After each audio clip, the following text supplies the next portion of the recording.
Puji Tuhan. Haleluya. Bersukacita pada pagi hari ini, amin. Puji Tuhan. Kita bersyukur kalau kita ada sampai hari ini. Semua karena kebaikan Tuhan, semua karena anugerah Tuhan yang Tuhan nyatakan dalam kehidupan kita.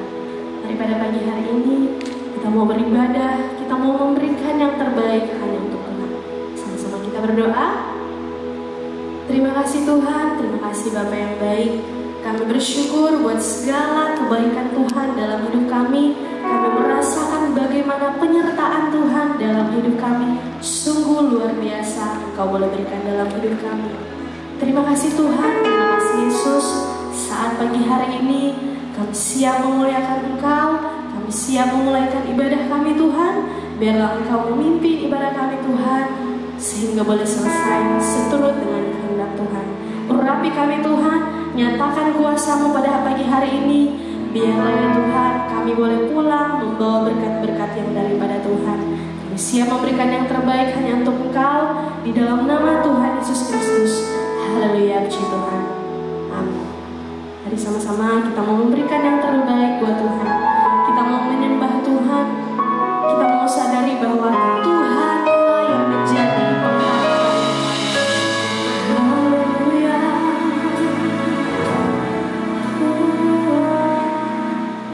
Tuhan adalah pengharapanku. Ku percaya hanya kepadamu,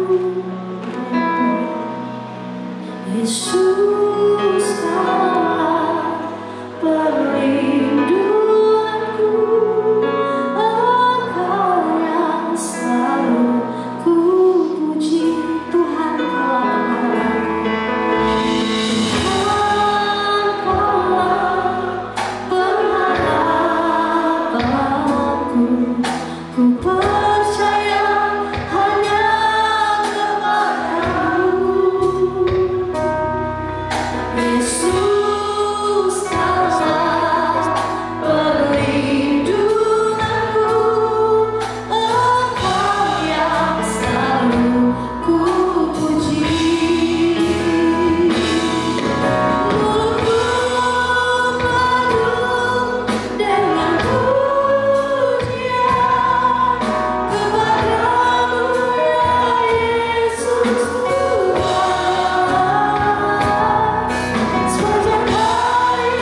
buat Tuhan, karena ada kuasa dalam nama Yesus, amin.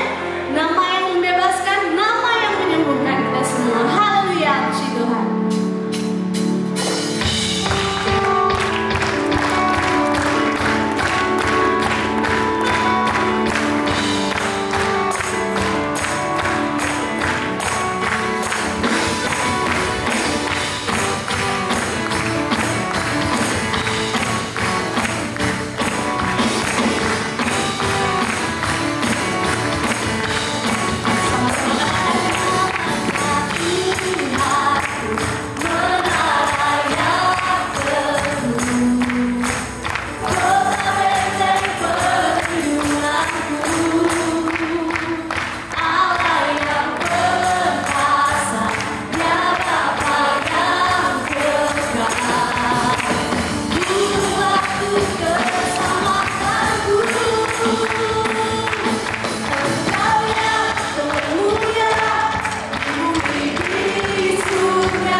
Tuhan, dipersilakan duduk kembali.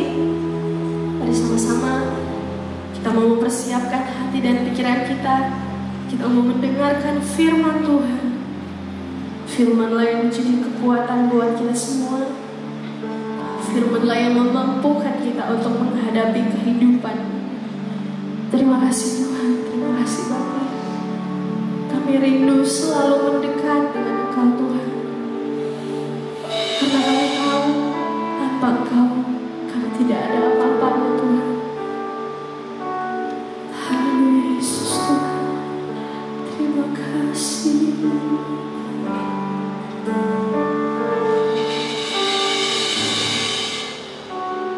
Dekat padamu Itu rinduku.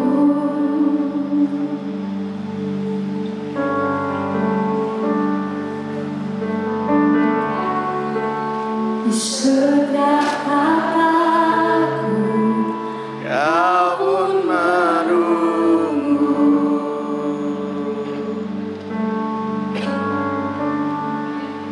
Tak kusangka ku temukan satu kasih yang abadi. Kini ku datang dan ku bawa hidupku.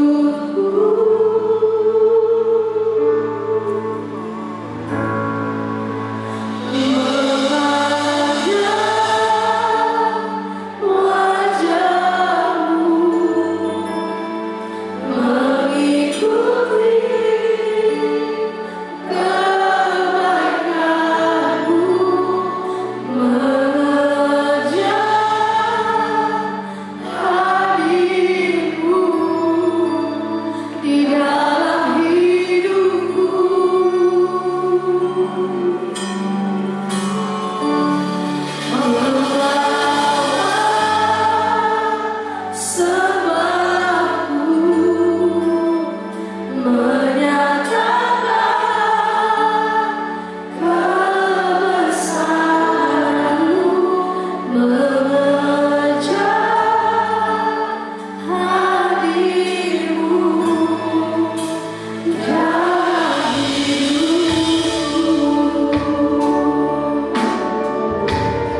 firman-Mu yang akan diberitakan, kami dapat mendapat kekuatan baru, kami dapat mengerti apa yang menjadi kehendak-Mu dalam hidup kami.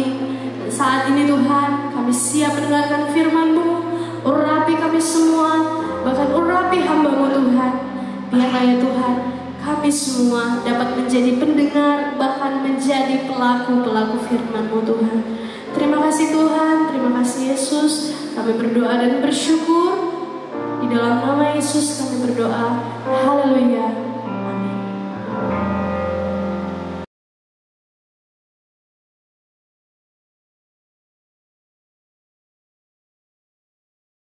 Baiklah, saya sangat bersukacita pagi hari ini Bapak Ibu Saudara, karena saya dengan seizin Tuhan bisa kembali dari tempat ini berdiri di hadapan Bapak Ibu Saudara terkasih untuk menceritakan, untuk menyampaikan pesan yang Tuhan berikan kepada Bapak Ibu Saudara melalui saya. Dan pagi hari ini kita akan sama-sama melihat satu tema yang mungkin asing di telinga kita. Saya dibantu slide pertama. Judulnya bukan tebah, bukan tebah, tapi tefah. Tefah. Tidak ada kata lain yang bisa saya pakai yang lebih cocok untuk menggambarkan judul kita pagi hari ini. Karena tefah ini bahasa bukan bahasa kita, tetapi saya ambil dari bahasa Ibrani. Tefah, next. Dia punya arti kotak atau peti. Tetapi bukan sembarang kotak, bukan sembarang peti, bukan peti mati atau peti harta karun, bukan. Tefah tidak bisa menggambarkan seluruh, tidak bisa dibentukkan dalam semua kotak atau peti yang lain. Tetapi tefah di dalam Alkitab hanya dua benda yang dicatat dengan kata tefah ini. Beberapa kali tefah ini dicatat dalam Alkitab, tetapi hanya menggambarkan dua benda. Ya, jadi yang pertama adalah keranjang Musa, dan yang kedua adalah bahtera Nuh. Tefah hanya menggambarkan dua benda ini, yaitu keranjang Musa saat Musa masih bayi dan kemudian bahtanu. Jadi walaupun banyak sekali benda-benda yang tercatat dalam Alkitab yang bentuknya menyerupai, entah itu kapal, entah itu peti persembahan, entah itu kotak-kotak untuk menyimpan sesuatu, bentuknya mungkin secara fungsi mirip, tapi tidak ada satupun dari kata-kata ini yang bahasa aslinya adalah tefah. Jadi saya mau katakan, Alkitab tidak ada Alkitab asli dalam bahasa Indonesia, tidak ada Alkitab asli dalam bahasa Inggris. Jadi kita mesti tahu Alkitab dalam bahasa aslinya hanya terdiri dari tiga bahasa, yaitu bahasa Ibrani, bahasa Yunani, dan juga bahasa Aramik. Jadi hanya 3 bahasa ini yang menjadi yang digunakan di dalam Alkitab yang asli. Kemudian Alkitab asli itu diterjemahkan dalam bahasa-bahasa yang lain supaya kita orang-orang Indonesia bisa ngerti kalau Alkitab itu diterjemahkan dalam bahasa Indonesia. Bayangkan kalau Alkitab itu hanya bahasa Ibrani saja, kemudian kita nggak paham, kita cuma bisa belajar membaca, kita nggak ngerti artinya, bisa salah dalam memahami firman Tuhan. Tetapi Alkitab dalam bahasa aslinya, khususnya di Perjanjian Lama, ditulis dalam bahasa Ibrani, dan hanya ada kata tefah ini yang digambarkan oleh tefah ini hanya 2 benda, yaitu keranjang Musa maupun bahtanu. Kenapa kok saya menggali tentang tefah ini? Apa sih yang menarik? Apa istimewa dari tefah ini? Apa yang menjadi kesamaan di antara keranjang Musa dan juga bahtanu? Apa rahasia atau pesan yang Tuhan mau sampaikan dari 2 kisah ini? Dan hari ini saya akan ajak Bapak Ibu Saudara untuk sama-sama belajar tentang tefah ini dari 2 kisah, yaitu di antara kisah keranjang, kisah Musa maupun kisah dari Nabi Nuh. Yang pertama kita akan lihat tentang tefah Musa. Tefah Musa ini adalah tefah, tempat di mana bayi Musa diletakkan. Jadi bayi Musa itu ditaruh di tengah-tengah teberau. Teberau itu gelagah atau rumput-rumput tinggi yang tumbuhnya di air di tepi sungai Nil gitu ya. Tetapi untuk bisa meletakkan butuh satu wadah, dan itu namanya tefah. Tefah itu tempat di mana bayi Musa yang lemah itu ditaruh di tepi sungai Nil. Kita baca kenapa harus ada tefah ini. Kita lihat Keluaran pasal 1 ayat yang ke-8 sampai yang ke-9. Kenapa sampai bayi yang lucu itu ditaruh di tepi sungai Nil? Kita akan lihat dulu Keluaran pasal 1 ayat yang ke-8 sampai yang ke-9. Saya akan bacakan. Keluaran pasal pertama ayat yang ke-8 sampai yang ke-9. Kemudian bangkitlah seorang raja baru memerintah tanah Mesir yang tidak mengenal Yusuf. Berkatalah raja itu kepada rakyatnya, bangsa Israel sangat banyak dan lebih besar jumlahnya daripada kita. Jadi kisah Musa ini adalah lanjutan dari kisah Yusuf. Bapak Ibu mengenal siapa Yusuf? Bapak Ibu mengenal Yusuf adalah Bapak Israel. Kita bisa mengenal dari Yusuf itu bangsa Israel begitu banyaknya.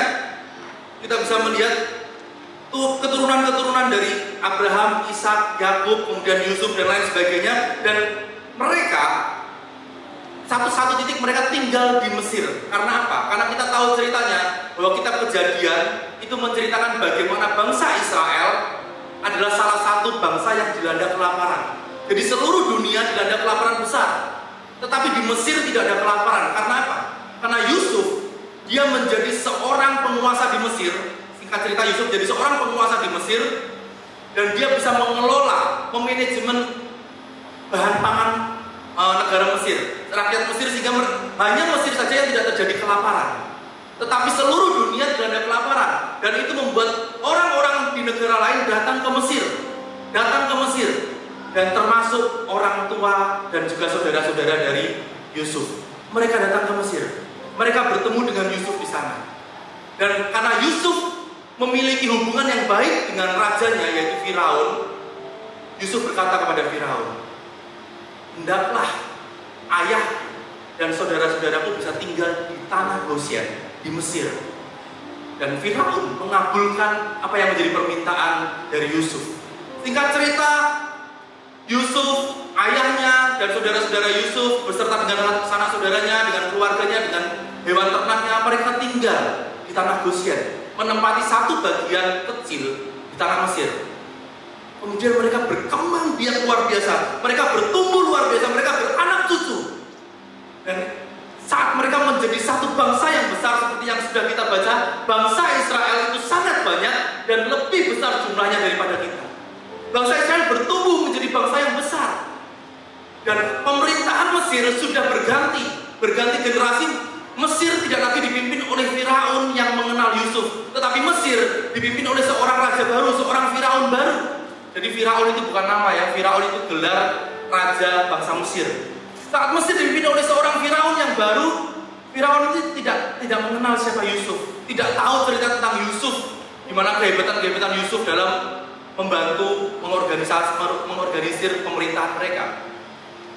Dan satu titik, Firaun yang baru ini melihat bangsa Israel sudah terlalu besar, bangsa Israel sudah terlalu kuat, bangsa Israel ini menjadi potensi yang besar untuk menggagalkan kekuasaan saya. Ada ancaman yang dilihat oleh Firaun dari bangsa Israel ini. Bangsa Israel dianggap sebuah ancaman bagi kekuasaan Firaun, sehingga Firaun merasa bangsa Israel tidak bisa dibiarkan. Bangsa Israel harus ditekan. Dan kita akan lihat ada 3 langkah yang digunakan oleh Firaun untuk menekan pertumbuhan bangsa Israel. Next. 3 langkah Firaun untuk menekan pertumbuhan bangsa Israel. Yang pertama yang dilakukan adalah dengan cara menindas bangsa Israel dengan kerja keras, diperbudak, diperlakukan dengan kejam. Itu tercatat dalam Keluaran pasal 1 ayat yang ke-11 sampai yang ke-13. Kita nggak baca pagi hari ini, bisa Bapak Ibu catat. Jadi Firaun menindas bangsa Israel dengan cara memperbudak mereka, memberikan mereka sebuah tanggung jawab yang berat, bahkan mereka bertindak dengan sangat kejam. Kemudian yang kedua adalah memberi perintah kepada para bidan yang ditugaskan untuk membantu wanita-wanita Israel dalam melahirkan. Jadi bidan ini bukan orang Israel, tetapi ditugaskan untuk membantu proses kelahiran dari wanita-wanita Israel yang akan melahirkan. Nah, setiap kali ada proses kelahiran, mereka harus mengecek kalau bayinya perempuan biarin hidup, tetapi kalau bayinya laki-laki harus dibunuh. Berusaha memangkas kekuatan bangsa Israel dengan cara membunuh bayi yang baru lahir. Kejam. Tapi singkat cerita, di dalam Keluaran pasal 1 ayat yang ke-16 dan sekitarnya, kita bisa melihat bahwa bidan-bidan ini tidak mau melakukan perintah dari Firaun. Mereka mencari cara dan mencari alasan, dan Tuhan melindungi mereka. Oke, langkah kedua gagal. Diambil langkah ketiga. Langkah ketiga yaitu memberi perintah kepada seluruh rakyat untuk melemparkan setiap anak laki-laki Israel ke dalam sungai Nil. Gak cuma yang baru lahir, pokoknya setiap kali ketemu anak-anak lahir, buang. Anak-anak lahir, buang. Ngeri, ngeri. Bangsa Israel benar-benar dihabisi. Bangsa Israel benar-benar dihabisi. Inilah langkah-langkah yang ditetapkan oleh Firaun untuk menekan bangsa Israel. Karena Firaun tidak mau bangsa Israel menjadi ancaman yang bahkan nanti satu saat bisa menghabisi bangsa Mesir itu. Bangsa Firaun khususnya mengerti atau menyadari bahwa ada ancaman dari bangsa Israel. Tetapi Firaun nggak tahu bahwa mereka sebenarnya tidak sedang berhadapan dengan bangsa Israel. Mereka sedang berhadapan dengan Allahnya bangsa Israel, Bapak Ibu Saudara. Firaun dan Mesir tidak hanya berhadapan dengan bangsa Israel, tetapi Firaun sedang berhadapan dengan Allahnya bangsa Israel. Kita lihat kenapa Musa ada di Tefah. Kejadian 15 ayat yang ke-13. Ini adalah Allahnya orang Israel. Kejadian pasal 15 ayat yang ke-13. Firman Tuhan kepada Abram, ketahuilah dengan sesungguhnya bahwa keturunanmu akan menjadi orang asing dalam suatu negeri yang bukan kepunyaan mereka, dan bahwa mereka akan diperbudak dan dianiaya 400 tahun lamanya. Jadi pada saat bangsa Israel berada di kekuasaan bangsa Mesir, sepertinya bangsa Mesir itu begitu kuat, sepertinya bangsa Mesir itu punya kuasa untuk menaklukkan bangsa Israel. Tetapi sebenarnya kalau kita melihat jauh ke belakang, Allah pernah berfirman kepada Abram bahwa bangsa Israel akan menjadi seorang bangsa yang asing di negeri yang tidak dikenal, di negeri asing, selama 400 tahun akan diperbudak. Dan berarti apa yang dialami oleh bangsa Israel itu bukan karena kekuasaan bangsa Mesir, bukan karena kehebatan bangsa Mesir, sama sekali tidak, tetapi karena seizin Tuhan, seizin Allah. Dan itu adalah salah satu cara dari cerita, salah satu bagian kecil dari cerita Allah yang begitu besar atas bangsa Israel. Jadi perbudakan bangsa Israel di Mesir itu selama 400 tahun hanya bagian kecil dari sebegitu besar atau sebegitu indahnya cerita Allah tentang bangsa Israel. Bukan tentang kekuatan bangsa Mesir. Dan saat Allah hendak membebaskan bangsa Israel dari perbudakan bangsa Mesir karena masanya sudah selesai, tetapi Firaun berusaha menahan bangsa Israel. Disitulah Firaun sebenarnya sedang melawan, sedang menentang Allahnya bangsa Israel. Firaun sedang menentang Allahnya bangsa Israel. Allah sedang mempersiapkan seorang pembebas. Allah sedang mempersiapkan seseorang yang akan menjadi pemimpin dari pembebasan atau eksodus bangsa Israel. Keluarnya bangsa Israel dari tanah Mesir. Dan Musa adalah orang yang dipilih oleh Allah untuk menjadi pemimpin itu. Tetapi yang menarik, saat Allah memilih Musa, justru Allah mengizinkan Musa lahir di masa-masa yang sulit. Kalau Musa lahir, kemudian dia dibuang di Sungai Nil, mati. Apakah rencana Allah gagal? Tapi kita bisa, dari sini justru kita bisa melihat bahwa musuhnya bangsa Mesir itu bukan bangsa Israel pada saat itu, tetapi Allahnya bangsa Israel. Dan kalau Allah mempunyai rencana, tidak ada satupun yang bisa menggagalkan rencana Allah. Kita bisa lihat luar biasa sekali. Musa lahir di masa-masa yang sulit. Untuk itu butuh cara-cara, butuh strategi, butuh, ya kalau manusia bilang boleh cari cara untuk bisa menyelamatkan Musa. Tetapi sebenarnya bukan manusia yang menyelamatkan Musa, tetapi Allah. Dan penyataan kuasa Allah, saat Allah menyatakan kuasanya itu bukan dimulai saat Allah membawa keluar bangsa Israel, tetapi dimulai pada saat Musa lahir dan ditaruh di dalam sebuah teva. Itu adalah penyataan Allah, penyataan kuasa Allah. Memang apa yang terjadi pada saat bidan yang membantu bangsa Israel itu melahirkan Musa, membantu kelahiran Musa, itu memang sudah bentuk dari kuasa Allah. Tetapi kalau kita lihat masih ada campur tangan manusia di situ. Tapi pada saat teva itu ada, kemudian bayi Musa diletakkan, murni ada dalam genggaman kuasa Allah. Kita perhatikan, ada seorang ibu yang bernama Yokebed. Yokebed ini ibunya Musa. Pada saat Musa lahir, apa yang menjadi pemikiran Yokebed? Saya bayangkan Yokebed begitu ketakutan, anakku laki-laki. Gak ada USG zaman itu, gak ada USG. Jadi gak tahu bayinya bakal laki-laki atau perempuan, gak punya persiapan. Tetapi pada saat lahir laki, ketakutan. Karena tahu pada saat bayi laki-laki lahir pasti akan alami kematian, akan dibunuh, akan menghadapi sebuah ancaman yang besar. Dan apa yang dilakukan oleh Yokebed? Dia pasti akan memeluk anaknya ini, dia akan mencari cara menyelamatkan anaknya ini. Bahkan dia mulai melakukan pemberontakan terhadap Firaun, mencari cara untuk menyembunyikan bayi Musa ini.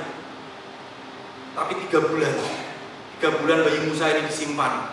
Mulailah tidak bisa lagi karena suaranya semakin kencang, tangisannya mungkin semakin terdengar dan memancing untuk kedatangan prajurit-prajurit Mesir. Sehingga mulai mencari cara, dan ibu Yokebed mulai membuat sebuah teva itu. Dia taruh bayinya, dan saya mencoba berimajinasi pada saat dia berjalan di tepi Sungai Nil. Dia melihat teva itu.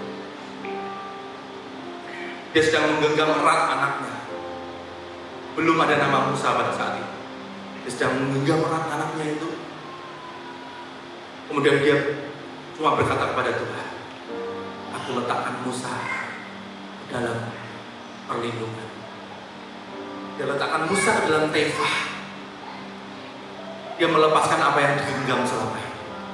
Dan teva itu digiring, kemudian diletakkan di sebuah jerami air, rumput-rumput liar air yang tinggi, sambil dipantau oleh kakaknya. Tetapi sudah sama sekali tidak bisa menggendong. Kalau anak itu mau nangis, anak itu mau jatuh, pasti akan ada skenario-skenario yang lain seperti selain yang terjadi di Alkitab. Ada kemungkinan terjadi, tetapi kita bisa lihat Yokebed dia meletakkan di dalam tangan Allah. Kita bisa lihat saat Yokebed menyadari keterbatasannya sebagai orang tua, dan Yokebed menyadari keterbatasannya sebagai seorang manusia biasa, Yokebed mempelajari satu hal, dan pelajaran ini menarik. Yokebed belajar melepaskan apa yang dia pegang erat-erat. Next. Dan pagi hari ini kita juga bisa belajar dari poin ini. Meletakkan ke dalam tefah itu berarti melepaskan apa yang kita genggam dan menyerahkan seluruhnya ke dalam perlindungan. Saat kita mau meletakkan sesuatu ke dalam tefah, itu berarti kita melepaskan apa yang selama ini kita genggam erat-erat, dan kita menyerahkan seluruhnya ke dalam perlindungan Allah. Dapat poinnya Bapak Ibu Saudara? Bagaimana bisa bayi Musa ini ditaruh dalam tefah kalau Yokebed terus berusaha menjaga Musa dengan kekuatannya sendiri? Yang harus Yokebed lakukan adalah meletakkan Musa, merelakan dan menyerahkannya ke dalam tefah. Bukan perkara yang mudah. Hari-hari ini mungkin kita sedang berdoa, atau seringkali kita berdoa, kita minta sama Tuhan. Kita berdoa mungkin karena keluarga kita berantakan. Tuhan, keluargaku hancur-hancuran, keluargaku berantakan, aku diselingkuhi, menangis sama Tuhan. Mungkin kerjaan kita berantakan, Tuhan aku salah, planku hancur, sampai akhirnya ekonomi kita berantakan. Tuhan aku udah gak tahu besok mau makan apa. Hari ini aja aku berjuang untuk apa yang aku makan hari ini. Mungkin kita sedang menghadapi sakit penyakit yang gak sembuh-sembuh, kita bingung. Tapi saat kita berdoa, seringkali kita tidak menyerahkan secara penuh kepada Tuhan. Seringkali kita masih menggenggam apa yang menjadi idealisme pemikiran kita, menggenggam erat. Seringkali kalau kita perhatikan lagu Balonku Ada 5 itu menarik. Kalau kita sudah pernah punya 5, kemudian kita kehilangan 1, kita merasa aku sudah kehilangan sesuatu yang besar. Pegang erat-erat. Kita nggak bisa melepaskan. Tapi apakah itu berguna di hadapan Tuhan? Kalau kita sedang berhadapan dengan Allah yang Maha Kuasa, kalau di satu titik Allah katakan lepaskan, apa yang kita lepaskan akan menjadi sesuatu yang jauh lebih besar. Jangan genggam erat. Kita sedang berhadapan dengan kekuasaan Allah. Meletakkan ke dalam tefah berarti melepaskan apa yang kita genggam dan menyerahkan seluruhnya ke dalam perlindungan Allah. Jadi saat Musa diletakkan ke dalam tefah, artinya Musa diserahkan penuh dalam kuasa Allah. Dan apa yang terjadi selanjutnya berarti menjadi tanggung jawab penuh Allah. Amin. Kita lihat apa yang terjadi selanjutnya. Keluaran pasal 2 ayat yang ke-5 sampai yang ke-6. Keluaran pasal 2 ayat yang ke-5 sampai yang ke-6. Maka datanglah putri Firaun untuk mandi di sungai Nil, sedang dayang-dayangnya berjalan-jalan di tepi sungai Nil. Lalu terlihatlah olehnya peti yang di tengah-tengah teberau itu, maka disuruhnya hambanya perempuan untuk mengambilnya. Ketika dibukanya, dilihatnya bayi itu, dan tampaklah anak itu menangis, sehingga belas kasihanlah ia kepadanya dan berkata, tentulah ini bayi orang Ibrani. Saat Yokebed menyerahkan Musa ke tangan Allah, Allah melakukan yang terbaik di luar yang bisa manusia lakukan. Allah melakukan yang terbaik di luar yang bisa manusia kerjakan. Allah mengatur waktu yang sangat tepat, yang paling tepat. Jadi saat bayi Musa ditaruh di tepi sungai Nil, di saat yang sama Allah mengirimkan putri Firaun untuk mandi di sungai Nil. Dan Allah mempertemukan bayi Musa dan putri Firaun. Apakah skenario-nya sudah berjalan dengan lancar dan selesai? Tidak. Pada saat Musa bertemu dengan putri Firaun, ada banyak kemungkinan yang terjadi. Karena sudah ada perintah untuk membunuh setiap anak laki-laki. Bisa saja saat putri Firaun menemukan bayi, wah ini bayi orang Ibrani laki-laki, wah dibunuh aja, masuk di air. Kita nggak tahu seberapa kejam bangsa Mesir pada saat itu. Tetapi Tapi skenario itu bisa saja terjadi. Tapi apa yang Allah kerjakan tidak pernah gagal. Pada saat Allah mempertemukan putri Firaun dengan bayi Musa, kita bisa lihat ayat, sehingga belas kasihanlah ia kepadanya. Allah berikan rasa belas kasihan kepada putri Firaun. Dalam diri putri Firaun terhadap bayi Musa. Bahkan singkat cerita, bayi Musa pun bertemu dengan Yokebed untuk menjadi inang penyusu yang memberikan ASI sehari-hari. Kita nggak bahas itu. Tapi dari sini kita bisa melihat Allah bekerja dengan caranya yang luar biasa. Next. Perhatikan cara Tuhan bekerja, Bapak Ibu Saudara. Cara Tuhan bekerja seperti kita sedang mendaki sebuah gunung, di mana saat kita berjalan, kita sama sekali tidak bisa melihat apa yang ada di balik gunung itu. Saat kita melangkah dari satu sisi, kita nggak pernah tahu apa yang sedang berjalan di sisi satunya. Tetapi saat kita mau terus berjalan, kita mau terus melangkah di puncak, kita akan bertemu dengan apa yang sudah Allah sediakan. Masih ingat saya pernah membahas ini tentang bagaimana iman dan ketaatan dan tindakan dari Abraham saat Abraham membawa Ishak naik ke gunung untuk dipersembahkan kepada Allah. Abraham berjalan dengan iman. Abraham hanya membawa Ishak, kayu, pisau. Saat Ishak bertanya, "Bapak, di manakah korban yang akan disembelihkan itu?" Bagaimana perasaan Abraham? Sakit. Tapi Abraham terus berjalan dan dengan iman dia tahu bahwa Allah tidak pernah merencanakan sesuatu yang jahat. Dan dia tahu di satu titik nanti di atas Allah sudah menyediakan. Dan itulah cara Allah bekerja. Inilah cara Allah bekerja. Ini seperti iman dan perbuatan kita sebagai manusia yang berjalan bersama-sama. Di satu sisi yang gambar manusia ini adalah perbuatan. Kita bertindak, kita melangkah. Tetapi di satu sisi saat kita punya iman, apa yang kita imani yang tidak terlihat itu juga sedang melangkah ke atas. Apa yang kita imani itu sedang berjalan bersama-sama dengan kita di sisi yang tidak kita lihat. Apa yang dilakukan oleh Yokebed juga serupa dengan apa yang dikerjakan oleh Abraham. Kita lihat Ibrani 11 ayat yang ke-23. Ibrani pasal 11 ayat yang ke-23. Karena iman, maka Musa setelah ia lahir disembunyikan selama 3 bulan oleh orang tuanya. Karena mereka melihat bahwa anak itu elok rupanya dan mereka tidak takut akan perintah raja. Perhatikan, karena iman Yokebed tidak takut akan perintah raja Mesir atau Firaun. Karena iman Musa disembunyikan selama 3 bulan. Dan saya yakin karena iman juga Yokebed bisa meletakkan Musa ke dalam tefah dan menyerahkannya kepada Allah. Dan iman itu berjalan bersama-sama dengan perbuatan. Bertemu di puncak gunung tadi. Cara Allah bekerja itu luar biasa. Allah mengerjakan apa yang menjadi bagiannya. Dan Allah mau kita mengerjakan apa yang sudah ditugaskan untuk menjadi bagian yang kita kerjakan. Kita nggak perlu menuntut apa yang seharusnya Allah kerjakan, Bapak Ibu Saudara.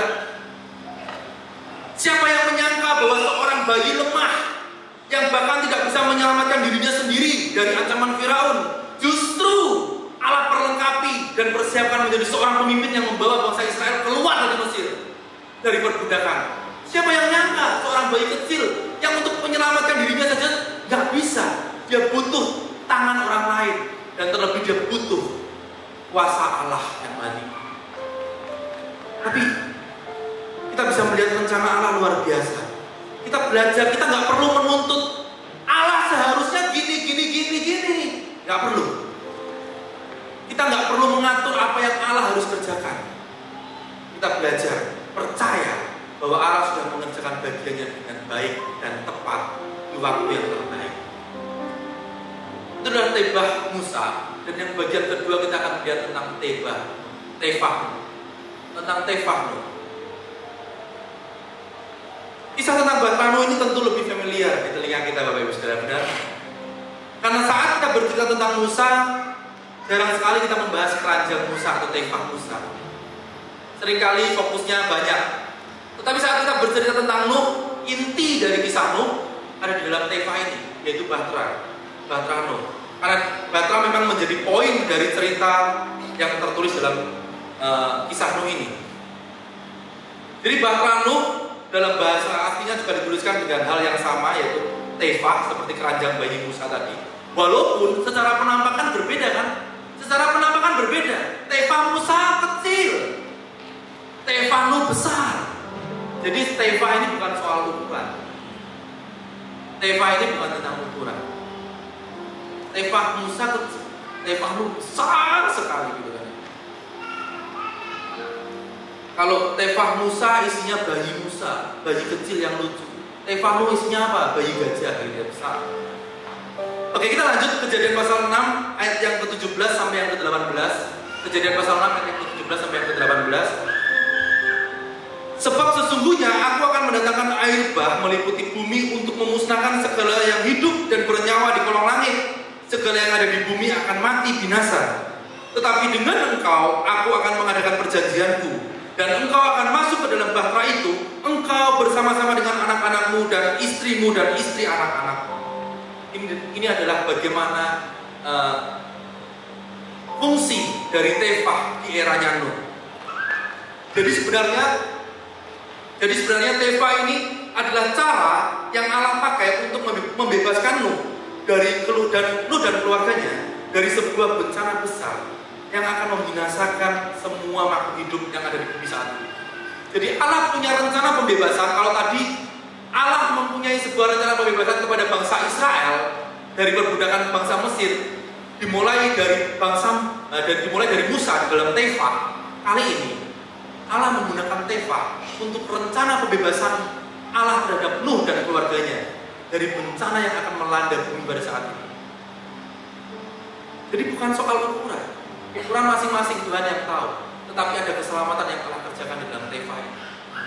Ada perlindungan di dalam tefah ini. Kita lanjut. Kenapa Allah sampai memusnahkan semua makhluk hidup ini? Kejadian pasal 6 ayat yang ke-12 sampai yang ke-13. Kejadian pasal 6 ayat yang ke-12 sampai yang ke-13. Allah menilik bumi itu dan sungguhlah rusak benar, sebab semua manusia menjalankan hidup yang rusak di bumi. Berfirmanlah Allah kepada Nuh, aku telah memutuskan untuk mengakhiri hidup segala makhluk, sebab bumi telah penuh dengan kekerasan oleh mereka. Jadi aku akan memusnahkan mereka bersama-sama dengan bumi. Kalau kita cari tahu, kenapa Allah sampai membumi hanguskan manusia dan semua makhluk hidup yang ada di zaman itu? Perhatikan, air bah adalah bukti bahwa Allah sangat marah atas apa yang diperbuat manusia pada zaman itu. Dan Allah sedang mendemonstrasikan kekuatannya. Allah marah atas apa yang manusia kerjakan. Kenapa? Karena di zaman itu, di zamannya Nuh, manusia hidup tanpa memikirkan Allah. Manusia lupa kenapa mereka diberi kesempatan hidup. Manusia hidup zaman itu untuk menyenangkan dirinya sendiri, memuaskan semua keinginannya. Iya, kita hidup dari daging, ada keinginan-keinginan daging, ada hawa nafsu di dalamnya. Tetapi kita bukan hidup untuk mengenyangkan hawa nafsu. Itu yang dilakukan oleh orang-orang di zaman Nuh. Mereka hidup untuk memuaskan nafsunya sendiri. Dan itu membuat Allah begitu murka. Dan kita bisa lihat begitu ngeri saat Allah mendemonstrasikan kekuatannya di hadapan manusia. Hal ini membuat Allah menghukum manusia. Dan kita bisa belajar, ternyata kita ini gak ada apa-apanya di hadapan Tuhan. Kecil, gak punya kekuatan apapun, Bapak Ibu. Seringkali kita sombong, kita merasa kita hebat, kita pintar, kita kaya, kita kuat, kita punya banyak koneksi. Di hadapan Allah gak ada soal koneksi. Oh Tuhan, saya kenal sama malaikat itu Tuhan. Koneksi orang dalam, gak ada. Gak ada koneksi orang dalam. Kita lihat Kejadian pasal 7 ayat yang ke-1. Kejadian pasal 7 ayat yang pertama. Lalu berfirmanlah Tuhan kepada Nuh, masuklah ke dalam bahtera itu, engkau dan seisi rumahmu, sebab engkau yang kulihat benar di hadapanku di antara orang zaman ini. Beda. Apa yang Nuh lakukan beda dengan apa yang orang-orang di zaman Nuh lakukan. Belajarlah seperti Nuh, Bapak Ibu Saudara. Nuh memiliki cara pandang yang berbeda tentang hidup. Nuh tidak hidup bergaul dengan dosa, tetapi Nuh berusaha untuk hidup benar di hadapan Allah. Nuh punya cara pandang yang berbeda soal hidup. Dia tahu saat dia hidup, dia harus berusaha hidup benar di hadapan Allah. Itu nggak dilakukan oleh orang-orang lain zamannya Nuh. Dan kita harus belajar bertindak seperti itu. Next, seperti yang saya katakan tadi, bahwa air bah itu merupakan demonstrasi kekuatan Allah, dan manusia tidak mempunyai kekuatan sama sekali untuk berdiri di hadapan Allah, menentang Allah, melawan Allah. Tidak ada, no chance, nihil. Gak ada yang bisa kita kerjakan untuk berdiri di hadapan Allah. Kita lihat kalau kita sedang bicara soal kapal, saya sempat mempelajari kapal Titanic. Perkiraan besarnya 3 kalinya Bahtera Nuh. Perkiraan kurang lebih sekitar 3 kalinya. Panjangnya, lebar dan tingginya mirip-mirip. Tingginya mungkin 2 kalinya atau bagaimana, tapi panjangnya itu sekitar 3 kalinya Bahtera Nuh, Reva. Dan pembuat Titanic ini begitu sombong. Ini kapal yang begitu hebat, bahkan Tuhan pun tidak sanggup menenggelamkan kapal. Apa yang terjadi? Di pelayaran pertama 16 habis.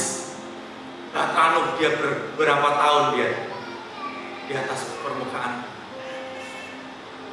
bertahan. Kita bisa lihat, tidak ada kekuatan yang manusia bisa kerjakan untuk berdiri menentang Allah atau melawan Allah. Jadi jangan pernah mencoba menjadi lawan Allah, Bapak Ibu Saudara. Saya katakan, jangan pernah menjadi orang yang berusaha melawan Allah atau menjadi lawan Allah. Jangan berusaha menentang Allah. Kenapa? Next, ini penting sekali Bapak Ibu Saudara. Maaf, sebelum ini mungkin saya kelewat. Setiap perbuatan jahat kita itu berarti usaha perlawanan kita. Oh, ini ada. Setiap perbuatan jahat kita itu berarti usaha perlawanan kita terhadap Allah. Ingat apa yang dikerjakan oleh orang-orang di zaman Nuh. Mereka berbuat jahat, dan setiap perbuatan jahat mereka itu berarti usaha mereka dalam menentang Allah. Kalau kita nggak mau menentang Allah, berusaha hidup benar di hadapan Allah. Takutlah akan Allah, hormati Allah dengan cara kita hidup benar, hidup di hadapan Allah dengan. Hari-hari ini Bapak Ibu Saudara, kita cukup sering merasakan gempa. Di Bojonegoro nggak pernah kan merasa gempa, tapi hari-hari ini cukup sering. Hari-hari ini cukup sering gempa terjadi di Laut Tuban, di beberapa daerah, Gresik situ juga ada. Bahkan tadi malam saat saya belajar firman lagi, selesai saya tutup, saya buka-buka Instagram, info BMKG. Baru aja terjadi gempa tadi malam. Tadi malam atau tadi dini hari ya? Dini hari. Di Garut 6,6 skalanya. Walaupun tidak berpotensi. Kita lihat gempa. Walaupun gempa ini skalanya kecil. Ya kita bisa bilang menurut penelitian alam seperti ini, alam seperti itu, iya. Tapi di balik itu semua saya mencoba belajar. Siapa pemilik alam ini? Siapa sih pemilik alam ini? Saya ditampar, saya diingatkan sama Tuhan. Ingat apa yang terjadi pada zamannya Nuh. Sekecil apa manusia di hadapan Allah. Dan saat Allah berkata kepada ciptaannya, yaitu pada saat itu air ditiup, langsung datang semua air meliputi bumi. Allah bisa menggunakan alam untuk mendemonstrasikan kekuatan. Dan kalau hari ini kita disenggol-senggol sama Allah, ada gempa-gempa kecil, seharusnya kita sadar, apa ini alarm peringatan yang Tuhan kasih ya? Apakah saya sudah hidup benar ya? Apakah jangan-jangan saya nggak benar di hadapan Allah? Saya nggak termasuk golongan yang masuk ke dalam Tefah. Harusnya kita sadar. Kalau ada yang nggak sadar, saya mau bertanya, apakah kita mau nunggu peringatan yang lebih besar lagi, yang lebih membahayakan kita lagi? Jangan sampai menyesal ketika sudah terlambat, Bapak Ibu Saudara. Saya katakan jangan sampai menyesal ketika sudah terlambat. Kenapa? Karena nggak semua penyesalan itu buruk. Next, saya mempelajari kata orang penyesalan itu selalu datang di akhir. Kalau di awal namanya pendaftaran. Enggak. Ternyata penyesalan itu ada yang datangnya di tengah. Enggak semua penyesalan itu datangnya di akhir. Walaupun penyesalan enggak pernah datang di awal. Yang di awal pendaftaran seperti itu kan ya. Enggak ada yang daftar. Tetapi penyesalan enggak selalu datang di akhir. Ada yang datangnya di tengah. Ada penyesalan yang bisa mengubah hidup seseorang ke arah yang lebih baik. Kalau hari ini kita sadar, kita menyesal, dan kita berubah ke arah yang lebih baik, penyesalan kita bukan penyesalan yang terlambat. Tapi kalau kita diam saja tidak berubah, dan di akhir nanti, itu namanya penyesalan yang terlambat. Kalau orang Indonesia kan terkenal sama Mas Untung. Untung masih gini, untung masih gini. Nah, itu penyesalan yang tidak terlambat. Ya, kita harus seperti itu. Hari ini. Tapi jangan tunggu nanti. Tuhan untungnya nanti aja. Enggak, hari ini. Kita mendengar firman Tuhan adalah kita orang-orang yang diuntungkan. Kita punya kesempatan untuk menyesal dan berbalik. Kita kembali pada Tefah Nuh. Bagaimana Nuh membuat Tefah itu. Ibrani 11 ayat yang ke-7. Ibrani pasal 11 ayat yang ke-7. Karena iman, maka Nuh dengan petunjuk Allah tentang sesuatu yang belum kelihatan, dengan taat mempersiapkan bahtera untuk menyelamatkan keluarganya. Dan karena iman itu, ia menghukum dunia dan ia ditentukan untuk menerima kebenaran sesuai dengan imannya. Next. Tefah Nuh dibuat atas dasar ketaatan. Tadi Tefah Musa dibuat atas dasar iman Yokebed. Kali ini iman itu menimbulkan ketaatan pada Nuh, dan Tefah itu dibuat atas dasar ketaatan. Next. Kalau kita belajar bagaimana Tefah Musa dibuat oleh iman Yokebed, kita bisa melihat ketaatan Nuh itu menjadi bukti dari iman seorang Nuh. Sama seperti yang tadi kita lihat, Nuh juga berjalan.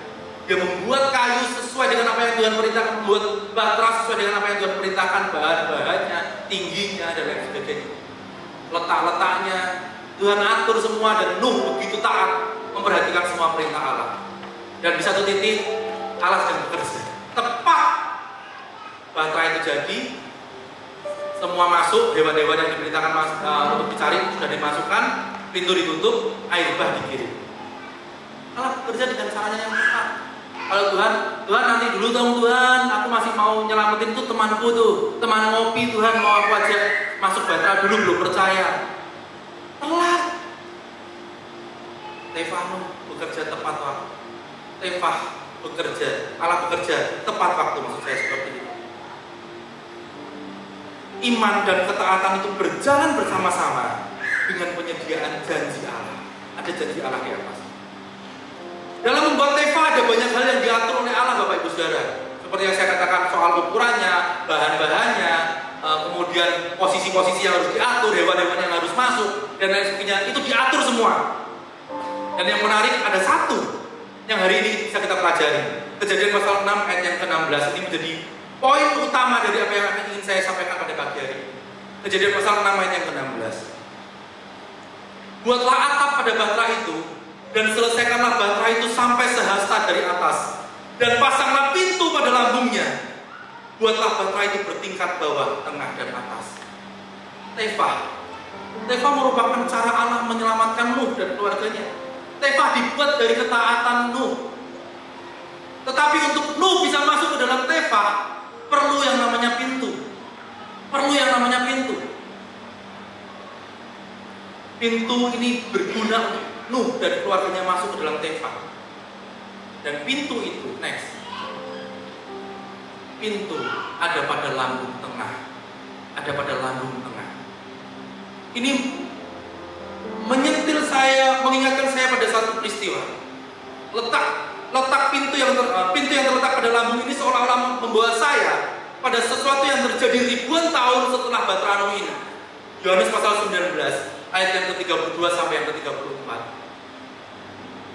Maka datanglah prajurit-prajurit itu lalu mematahkan kaki-kaki orang yang pertama dan kaki orang yang lain yang disalibkan bersama-sama dengan Yesus. Tetapi ketika mereka sampai kepada Yesus dan melihat bahwa ia telah mati, mereka tidak mematahkan kakinya, tetapi seorang dari antara prajurit itu memikam lambungnya dengan tombak dan segera mengalir keluar darah dan air.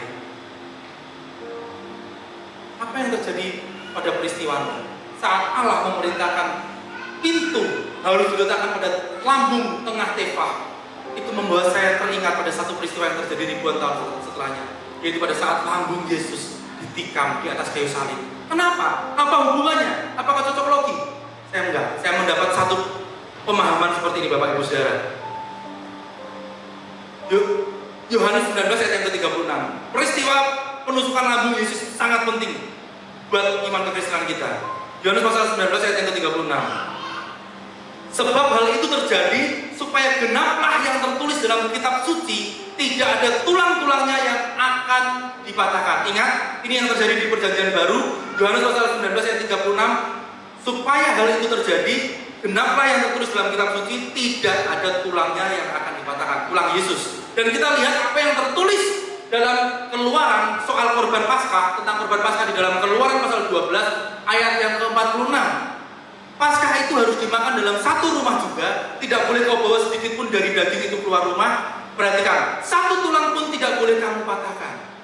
Jadi saya mau katakan, salah satu syarat untuk menjadi korban Paskah dimulai sejak bangsa Israel membawa hewan ternak dipersembahkan pada saat Paskah.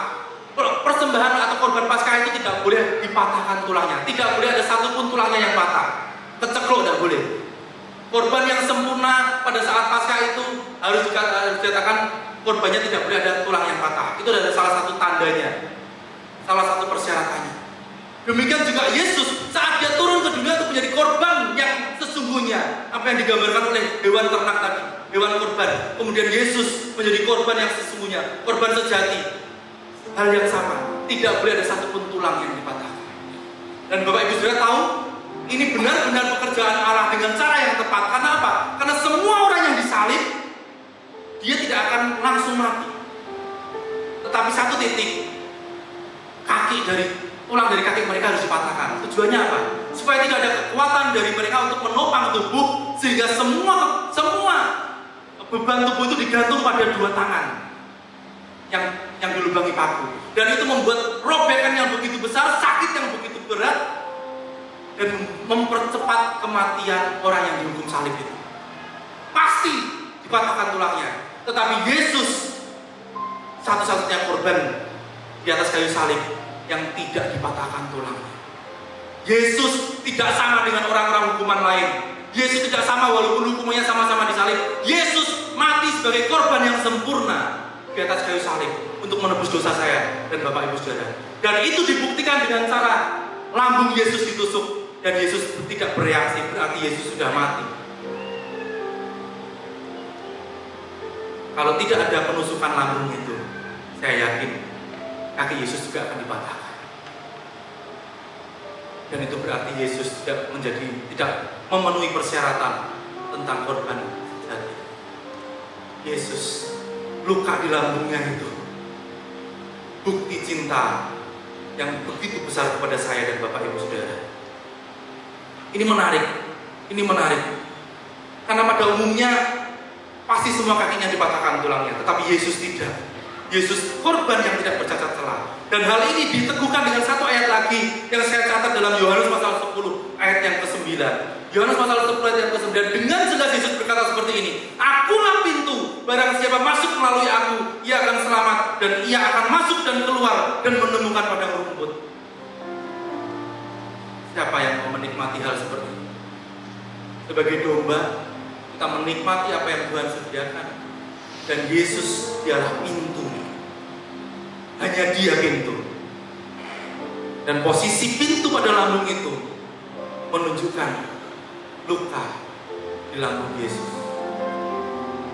Dari hal-hal ini, dari hal-hal yang sudah kita pelajari di atas, satu poin terakhir yang ingin saya berikan Bapak Ibu kepada kita semua. Yesus, Dia adalah pintu. Kalau boleh bisa dibantu diganti, Yesus, Dia adalah satu-satunya pintu untuk kita bisa masuk ke dalam Tefah. Hari ini ada undangan masuk ke dalam Tefah. Dan Yesus adalah satu-satunya pintu untuk kita, orang berdosa, bisa masuk ke dalam Tefah tanda petik. Saya hanya menggambarkan Teva itu sebagai satu tempat di mana Allah melindungi umatnya. Satu tempat di mana Allah menyediakan keselamatan. Satu tempat di mana Allah membawa umatnya itu mengalir di atas air. Teva selalu diletakkan di atas air. Dan Teva itu mengalir kemana? Sesuai dengan tuntunan Allah. Sesuai dengan penyertaan Allah. Dan Yesus, dia adalah satu-satu pintu untuk saya dan Anda bisa masuk ke dalam Teva. Mau masuk ke dalam Teva? Amin. Amin. Caranya cuma lewat Yesus. Tidak ada jalan lain. Jangan hidup seperti orang-orang di zamannya Nuh, hidup untuk kepuasan dirinya. Sadar, ada banyak teguran yang Allah sudah berikan hari-hari ini melalui alam, melalui firman. Sadar, berbalik. Gak bisa om, saya orang yang sudah kecanduan dosa. Semua orang adalah orang yang diperdaya oleh dosa. Tetapi Roh Kudus memampukan kita untuk bangkit dan hidup baru, meninggalkan dosa itu. Di momen ini kita masih memperingati situasi di mana Yesus korbankan dirinya sebagai tebusan di kayu salib. Yesus buka pintu. Yesus menjadi pintu keselamatan. Dia panggil semua manusia yang mau percaya. Yesus seperti Nuh yang sudah membuat Teva. Pintu Teva itu terbuka lebar bagi siapa saja yang mau masuk. Tapi sayangnya pada saat itu tidak ada yang mau masuk selain Teva, karena mereka lebih memilih kenikmatan yang dunia tawarkan. Hari ini Yesus tawarkan hal yang sama.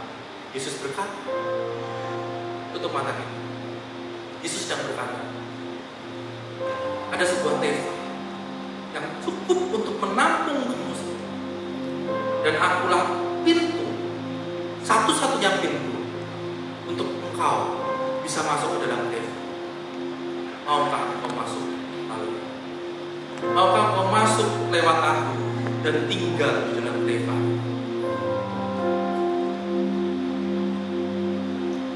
Puji Tuhan. Jangan biarkan iman kita goyah, Bapak Ibu Saudara.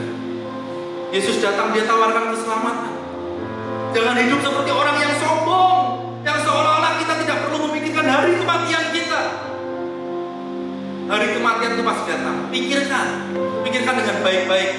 Bukan bagaimana kalau kita hidup, tetapi bagaimana nanti kalau kita mati. Apakah kita sudah hidup berkenan di hadapan Allah atau tidak?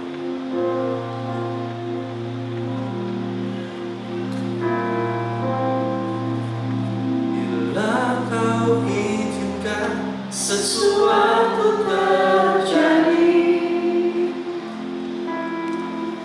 ku percaya semua untuk kebaikanku. Bila nanti kelak di awalku, ku percaya kuasa-Mu memulihkan hidupku. Bila kau izinkan sesuatu, jangan kalah dengan keadaan. Jangan kalah dengan hal-hal kecil, hal-hal remeh yang hari ini mengganggu kita. Jangan terganggu. Ingat, Allah punya cara, Allah punya waktu, Allah punya kuasa, dan Dia bekerja dengan waktunya yang tepat. Amin. Sama-sama kita bangkit berdiri. Haleluya. Waktu Tuhan pasti yang terbaik.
seluruh hidup kami hanya ke dalam tangan-Mu saja Tuhan. Engkaulah sumber perlindungan bagi kami Tuhan. Engkau kekuatan kami ya Yesus. Haleluya, haleluya. Tambahkan iman percaya kami kepada-Mu Tuhan. Hanya Engkau satu-satunya pintu untuk kami menerima keselamatan dari Engkau ya Tuhan Yesus. Terima kasih Tuhan, terima kasih untuk firman-Mu pagi hari ini. Ajar kami Tuhan untuk selalu mempercayakan setiap kehidupan kami hanya kepada-Mu saja ya Tuhan Yesus. Sebab di dalam Engkau Tuhan kami mendapatkan sumber segala sesuatu Tuhan. Terima kasih Tuhan Yesus yang baik. Terima kasih untuk firman-Mu Tuhan. Kami taruh firman-Mu itu ke dalam hati kami yang paling baik Tuhan Yesus. Sehingga firman-Mu itu terus berbuah Tuhan. Haleluya, haleluya. Terima kasih Tuhan Yesus yang baik. Terima kasih Tuhan. Kami mengucap syukur dan berdoa di dalam nama Tuhan Yesus Kristus. Haleluya. Haleluya. Haleluya. Segala hormat bagi-Mu Tuhan. Engkau Allah yang Maha Tahu dan Allah yang Maha Peduli atas setiap kami. Engkau lihat setiap kami umat-Mu pagi hari ini Tuhan. Apapun yang dialami umat-Mu, Engkau lebih tahu dari kami tahu tentang kami. Jamah kami, urapi kami, sembuhkan kami, pimpinkan, pulihkan kami Tuhan. Kami tetap setia diri Tuhan. Kami percayakan hidup kami di dalam tangan kekuasaan-Mu. Berkati umat-Mu, berkati dan kami percaya kami semua pulang tinggalkan tempat ini dengan berkat sukacita, pertolongan Allah. Terpujilah Engkau kekal selama-lamanya. Berkati apa yang mereka persembahkan bagi Engkau, nama-Mu dipermuliakan Tuhan. Terima kasih Bapa, terima kasih. Sekarang saudaraku yang dikasih Kristus, kita pulang dengan bawa berkat Allah Bapa, kasih sayang Yesus Kristus, dan persekutuan di dalam Roh Kudus, yaitu di dalam nama Tuhan Yesus Kristus. Hari ini sampai Maranatha, Tuhan datang yang kedua kali. Mari semua yang percaya katakan amin.